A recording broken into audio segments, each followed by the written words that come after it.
Gostou da questão de ontem de pressão hidrostática? Pois é, vamos a 68. As pessoas que utilizam objetos cujo princípio de funcionamento é o mesmo das alavancas aplicam uma força, chamada de força potente, em um dado ponto da barra para superar ou equilibrar uma segunda força chamada de resistente, em outro ponto da barra. Por causa das diferentes distâncias entre os pontos de aplicação das forças, potente e resistente, os seus efeitos também são diferentes. A figura mostra alguns exemplos desses objetos: o alicate, a pinça, o carrinho de mão, quebra-nozes e o famosíssimo abridor de garrafa. Em qual dos objetos a força potente, ou seja, a força feita pela pessoa, é maior do que a força resistente, ou seja, a força a ser vencida, o obstáculo?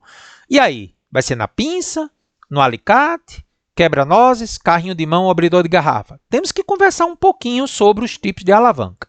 Galera, relembre comigo. Alavanca interfixa. O apoio fica no meio. Ó, alguém faz uma força de um lado, a força a ser vencida está do outro e no meio é o parafuso, o apoio. Alavanca interresistente. O peso está no meio, a força de resistência. O apoio está no canto e a força potente está na extremidade. E alavanca interpotente. A força que o cara vai fazer é no meio. De um lado está o apoio e a resistência do outro. Então, relembrando, o que define o inter alguma coisa é quem está no meio. Se o apoio estiver no meio, interfixa. Se o peso a ser vencido, a resistência a ser quebrada está no meio, interresistente. E se a força que você faz está no meio, interpotente. Aí tem um detalhe importante do princípio da alavanca. A alavanca trabalha com igualdades dos torques, ou o momento da força. Você ainda lembra como é que se calcula o torque ou o momento da força? Sim, Carlos, lembro. É a força que você faz vezes a distância em relação ao ponto tomado como referencial. Olhando para esta fórmula, o que é que você conclui?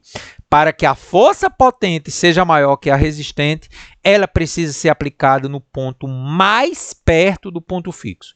Explicando melhor. Se o torque tem que ser igual e você tem um produto, para aumentar a força, você precisa diminuir a distância. A questão quer a alternativa em que a força potente é maior que a força resistente. Então, quando você analisa as alternativas, você vê que a força vai ser maior se tiver mais perto do apoio, menor braço. Então, a alavanca interpotente satisfaz isso. Por que, de novo? Carlão, não entendi. Os torques têm que ser iguais. A força potente tem que dar o mesmo torque da força resistente. Como a força potente está mais perto do apoio, ela fica maior do que a força resistente. Observando os vários equipamentos, você vê que a pinça, você faz a força no meio dela, tá aqui, ó, no meio dela é a alavanca interpotente que vai satisfazer a resposta. Portanto, letra A.